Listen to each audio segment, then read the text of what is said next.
ஆண்டவரின் நகர் என்று அழைத்து நம்பிக்கை கொண்டவர்கள், நேர்மையோடு இருப்பவர்கள், மன உறுதி உள்ளவர்கள் அங்கே வருவார்கள் என்று முன்னுரைக்கிறார் எசாயா இன்றைய முதல் வாசகத்தில்.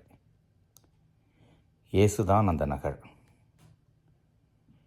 இயேசுவை அடித்தளமாக கொண்டு கட்டி எழுப்பப்பட்ட நகர், வீடு அசையாது.